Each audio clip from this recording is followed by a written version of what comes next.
يا مرحبا يا مرحبا والله أخوي محمد، الله يحييك، شرفتني الليلة وسعيد بزيارتك، والله يحييك، يحيي متابعين سناب قبيلة الوسدة. يا مرحبا والله ومسهلا أبو صالح. أنت أبو متعب من مواليد محافظة حور الباطن. صحيح أخوي محمد، أنا مواليد محافظة حفر الباطن، المحافظة الجميلة، عاصمة الربيع الغالية على قلوبنا جميعا.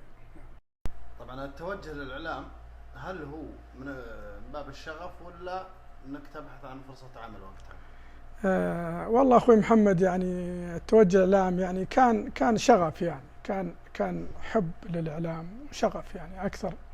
بالنسبة للعمل في مجال الإعلام سبق المرحلة الجامعية حسب المعلومة، وإذا تصحح لي.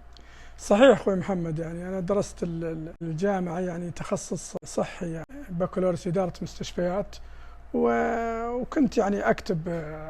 وقت دراستك بالجامعة. صحيح، كنت يعني كنا يعني نغطي أخبار المحافظة، وكان في بعض التحقيقات الصحفية، وأنا كنت في مجال الدراسة يعني ذكرت التخصص الإدارة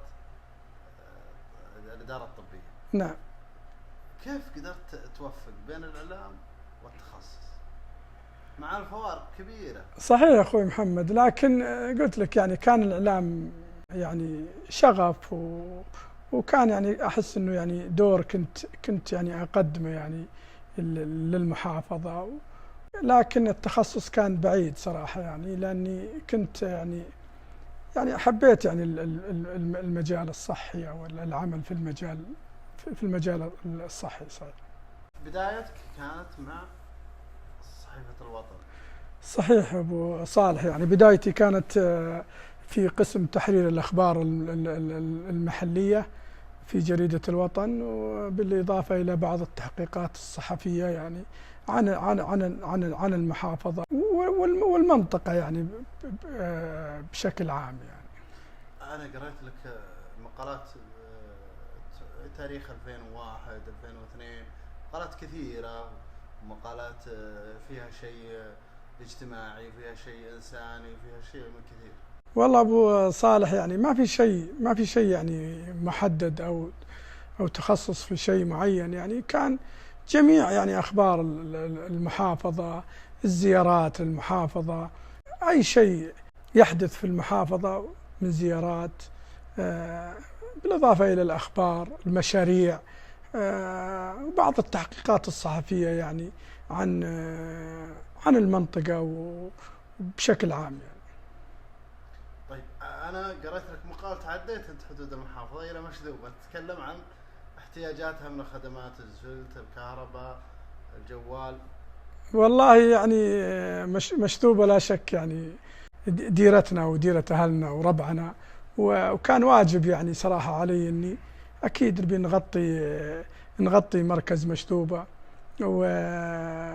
وأذكر أن يعني قمنا بزيارة، وكان في مطالبات يعني قبل ما يكون في أزفلت من طريق الرياض الدولي إلى مركز مشذوبة، بالإضافة إلى المطالبة بالأشياء اللي يحتاجونها المركز، زي المركز للشرطة ومستوصف ومركز الهلال الأحمر والدفاع المدني. زيارتنا المشذوبة وتغطية مركز مشذوبة يعني كان واجب، وأقل شيء نقدمه يعني لأهلنا وديرتنا وربعنا. طيب أبو متعب، أنت من بيئة شعرية، من قبيلة تعنى بالموروث والشعر الشعبي بشكل عام، ما كان لك أي اهتمام خلال عملك في جريدة الوطن؟ أخوي أبو صالح، لا أخفيك، يعني كان اهتمامي بالجانب الثقافي والأخبار وتغطية المحافظة يعني على مستوى الزيارات وبعض التحقيقات الصحفية، فما كان فيه. وأضف إلى ذلك أن يعني جريدة الوطن ما كان فيها قسم للشعر في ذاك الوقت على ما أذكر. طبعا علاقتك مع الوطن ما أدري كم استمرت بالضبط، لكنها ما طالت كثير وانتقلت إلى جريدة الجزيرة. والله يعني جريدة الجزيرة يعني بعد الوطن كانت جريدة الجزيرة، وكان أيامها مدير مكتب الجزيرة بحفر الباطن أخوي وصديقي الأستاذ سلامة فدعوس الظفيري، أمسي عليه بالخير من خلال سناب الوسدة. لكن ما كانت المدة طويلة، يعني مدتي في الوطن كانت أطول، يعني أطول من الجزيرة. صحيح. ومنهم من أهم الأسماء بحفر الباطن رافق في فترة الجزيرة، أذكر أسماء. والله كان في أسماء كثيرة يعني في الجزيرة، لكن يعني نتكلم عن الوطن. كان يعني الفترة اللي أنا كنت فيها كان أخوي وصديقي الأستاذ منديل الوسيدي، وأمسي عليه بالخير أبو سعود. منديل عمل معكم في الوطن والجزيرة؟ لا لا لا لا، كنا في الوطن سوا. والأستاذ منديل يعني استمر يعني فترة أطول مني في جريدة الوطن بعد ما مشيت أنا. طيب أيهما أفضل تجربة بالنسبة لك، الوطن ولا الجزيرة؟ والله يعني ما أقدر أقول لك، لكن كان كله نفس المجال ونفس التجربة. كانت يعني التجربتين كانت يعني كلها جميلة أخوي محمد. بسألك عن لو عاد فيك الزمن، مقال ما راح تكتبه، مقال راح تكتبه؟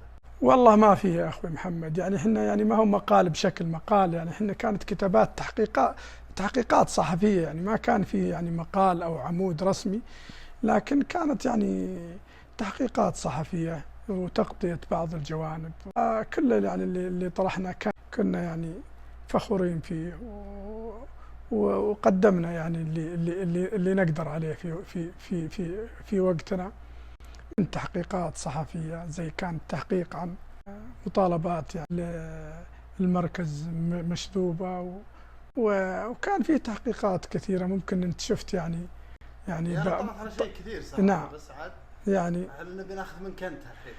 كلها يعني كانت تحقيقات واخبار صحفية، يعني كانت كلها تحقيقات. اذكر فيه عن الكلية المتوسطة بحفر الباطن، وزيارات للمحافظة ومتعب من خلال البحث الارشيف اللي ما شاء الله عندك، حصلت لك تغطية لزيارة الأمير سلطان تشترك فيها أنت ومنديل. صحيح أخوي محمد، يعني حنا يعني كنا نغطي يعني منطقة حفر الباطن ومدينة الملك خالد العسكرية، ويعني وكنا يعني غطينا زيارات كثيرة. أنت اطلعت على تغطية لزيارة صاحب السمو الملكي الأمير سلطان بن عبد العزيز رحمة الله عليه. كان في زيارات كثيرة يعني للمنطقة وللمدينة الملك خالد العسكرية ومنطقة حفر الباطن بشكل عام. مرحلة التوقف عن الإعلام عندك بدت مع التحول الإلكتروني من للصحف، من الورقي إلى الإلكتروني. وش الأسباب؟ لا، هي ما كانت يعني في فترة التحول يعني من الصحافة الورقية إلى الصحافة الإلكترونية، ولكن هو يعني انشغالي يعني في العمل الحكومي، يعني كان هذا هو السبب أخوي محمد. يعني من التحقت بالوظيفة؟ نعم صحيح. بعد يعني ما تعينت في عمل حكومي يعني صراحة يعني ابتعدت عن الصحافة يعني بشكل عام، ولكن لا زال الشغف موجود، ولا زلت أتذكر أيام الصحافة والتغطيات، أيام كانت جميلة لا تنسى أخوي محمد. ليش ما كان عندك توجه للعمل التلفزيوني بدل ما هو عمل ورقي؟ والله أخوي وقتها ما كان فيه بحفر الباطن تلفزيون أو كذا. يعني صراحة يعني هذا هو كان الميول، يعني لا أخفيك أخوي محمد، يعني هو يعني للصحافة الورقية، يعني هذا كان هو ميولي صراحة. وما كان فيه يعني مكتب خاص للتلفزيون يعني في محافظة حفر الباطن يعني وقتها. بعد التجربة الطويلة وش بقى من المواقف؟ من المواقف الطريفة والمواقف الجميلة والذكريات؟ والله أخوي محمد يعني لا شك أن البدايات يعني دائما البدايات لها مواقف، والبدايات دائما تكون صعبة وجميلة بنفس الوقت، لكن والله يعني ما يحضرني شيء يعني صراحة من المواقف ما يحضرني والله أخوي محمد شيء، لكن البداية كان أكيد فيها صعوبة، ولكنها كانت جميلة وتجربة صراحة يعني أعطتني الكثير على مستوى الحياة العملية وحياتي الشخصية. طيب بالنسبة للشباب اللي الحين عندهم هواية وشغف وميول للإعلام، وش توجههم فيه؟ الإعلام يعني الآن متاح بشكل أكبر صراحة، سواء على مستوى السناب، اليوتيوب، اللي عنده فكرة ويبقى يقدمها، اللي عنده طموح، عنده شيء يقدمه. فالآن لا شك أن المجال مفتوح أكثر. أنصح الإنسان اللي عنده طموح وعنده هواية إنه الإنسان إذا اشتغل على نفسه وأكيد إنه بيوصل. أنا مؤمن الإنسان إذا عنده شيء وطموح نحو الإعلام أو تقديم بعض البرامج والمواد يعني اللي فيها المفيدة، فمتأكد أن الإنسان إن شاء الله بيحصل فرصته. الآن بناخذ بعض من أسئلة المتابعين اللي وصلت. أبد حاضر يا أبو صالح. وش ميولك الرياضي؟ هذا ترى أكثر سؤال تردد عليه. والله أنا صراحة يعني ما أحب إني أتكلم في الميول الرياضي، لكن إذا كان لابد أبو صالح فنبي نجاوب. شكرا الله. أنت بتعلم ولا أعلم؟ ترى أنا سألت متعب وعلمني. والله أنا أشجع نادي الهلال السعودي، ولكن بدون تعصب. أحب اللعب النظيف والفريق اللي يقدم مستوى يعني صراحة لا شك كلنا نفرح له يا أبو صالح. ومتعب. احنا طبعا خلال عرض التسجيل الأول قلنا اللي عنده سؤال ولا مداخلة، وتواصل معنا الشاعر محمد بن جار الله مرواني. ونعم والله بركة. وأرسل فيديو مهداه لك، نبي نتابعها ونرجع. مرحبا يا أبو صالح، مساك الله بالخير ومسي بالخير على ربعنا أهل البلها جميع. أنا والله حبيت أشارك يوم شفت الضيف ولا قصورا بغيره، لكن أبو متعب منصور البلالي نعم والله الرفيق ونعم والله الصديق، جعل والله اللي مثله واجد. منصور رجال جماعة ورجال نلقاها بكل المواقف الطيبة وبصماته واضحة، والحقيقة أن اللي مثل أبو متعب أنه يستاهل التشجيع ويستاهل الإطراء ويستاهل أن الرياجيل أنهم يذكرون اللي هو يسوي، هذا حق من حقوقه. أنا شخصيا لي مواقف كثيرة مع أبو متعب وقد احتجته بأمور والله كايدة ووقف لها كحلان الله أنه يكثر جنسه، وأنا والله أني كان ودي لو أني دريت بدري والله أني لأسوي الأبيات تليق باللقاء وفيه يعني. لكن أنا عندي بيتين والله أظنها قبل أما 7 سنوات أو 8 سنوات جيت موضوع ولا قصر، خلص الله يبيض وجهه وعوايده. قلت بيض الله وجه منصور الوسيدي، كل ما جيته مشكلته انقضاها. أفتخر يوم أن أبو متعب عضيدي ومعي حق بصحبته يوم وتباها. وسلامي للجميع والله يحفظكم. أول شيء أقول الله يمسيه بالخير أخوي الشاعر العلم الجزل الكبير قدر وشعر ومرجله الوافي الشاعر محمد جار الله المرواني.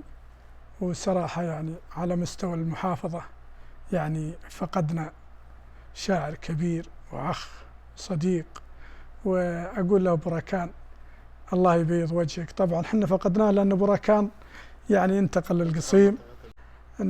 أقول له الله يبيض وجهك يا أبو راكان، دائما معودنا على الجزل ودائما تكرمني على المستوى الشخصي، والله يبيض وجهك ولا خلا ولا عدم يا حبيبي.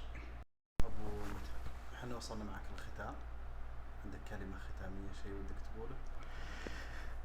في الختام يعني أقول نحمد الله سبحانه وتعالى على نعمة هذا الوطن المملكة العربية السعودية تحت قيادة سيدي خادم الحرمين الشريفين الملك سلمان بن عبد العزيز وولي عهده الأمين صاحب السمو الملكي الأمير محمد بن سلمان بن عبد العزيز، عراب الرؤية وعز الدين وعز الوطن وعز الأمة.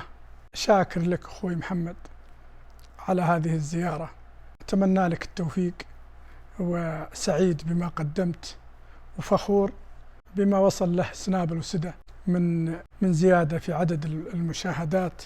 تقريبا في الفترة الأخيرة تجاوزت المشاهدات 1,000,000. أتمنى لك التوفيق، وأنت وفريق العمل فخورين فيكم، وأتمنى لكم التوفيق. وأقول لك أخوي محمد مرة ثانية شرفتني وأكرمتني بهالزيارة، والله يبيض وجهك يا حبيبي. ممتع. الشكر، كل الشكر لك. شكرا لحجم السماع على إجابة الدعوة وتحملك الكثير من الأسئلة وبيض وجهك. الله يحييك أخوي محمد، أنا والله اللي سعيد ومتشرف بهذه الزيارة على المستوى الشخصي وعلى مستوى زيارة سنابل الوسدة. شكرا لك أخوي محمد، والله يبيض وجهك، وأتمنى لك التوفيق. تحياتي للجميع يا أبو صالح.